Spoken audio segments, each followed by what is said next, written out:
aking isip na nananahimik. Kaya ito di na naman makatulog, anumang pilit isarado ko man ang aking mata. Malamang magagandang imahe mo na naman ang aking matatanaw. Ano ba talagang dahilan ng iyong pagmumulto sa isip ko? Mula ng relasyon natin ay pinutol mo. Patawad sa lahat ng aking mga pagkukulang, at sa relasyon nating tinuring ko na isang laro lang. Kung pwede lang sanang ibalik ang pag-ikot ng orasan, ilalagay ko sa panahon at mga sandali kung saan hinuhuli ko pa lang ang kiliti mo. Gusto kong ibahin ang dating naging mali ko na motibo. Kung hindi lang sana kita sinaktan sa aking mga pambibilog ng ulo na lagi mong sinasakyan. Ngayon ko lang natanto ang iyong tunay na halaga. Bakit ngayon pa kung kailan wala ka na?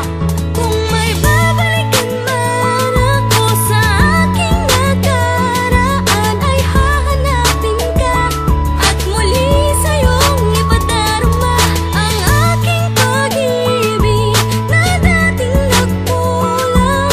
Kung may babalikan man ako, ang pipiliin ko ikaw. Sa iyong paglalambing at pag-aalaga, at lalo na ang pagbabawal mo sa akin na gumala. Wala nang sumusundo sa akin sa tambayan, tuluyan mo nang ibinigay sa akin ang kalayaan. Sa dami ng aking mga babaeng kinasama, ba't ikaw pa ang aking pinaluwa at pinaasa? Hindi man ako naging mabuti, sana'y unawain kung ang isip ko nooy sarili ko lang ang unahin. Ngunit ngayong nahanap ko na ang iyong buwang pangako na ako'y babawi kung pagbibigyan mo lang. Pagkat kung may gusto man akong balikan sa nagdaan, yun ang panahong aking katalaya. Bakit ang nakahagya? Talagang nasa huli ang panghihinayang sa mga bagay na sinayang. Wala tayong magagawa sa kadahilan ng di na kayang ibalik sa dati ang nasirang tiwala. Pero kung sakali man ang mali ko'y akin nang itatama. Kung may babalikan man ako sa aking nakaraan, ay hahanapin ka at muli sa'yong ipadarama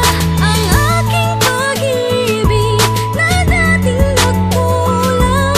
Kung may babalikan man ako, ang pipiliin ko ikaw. Sayang naman ang mga sandaling kasama ka. Kung hindi ko lang sana sinaktan ang puso mo, di ka nadala sa aking mga pagkakamaling paulit-ulit kong ginagawa. Kung may babalikan man ako, walang iba Hanggang sa kundi pagbabalik ikaw. tanong na lamang ba ang pusong nang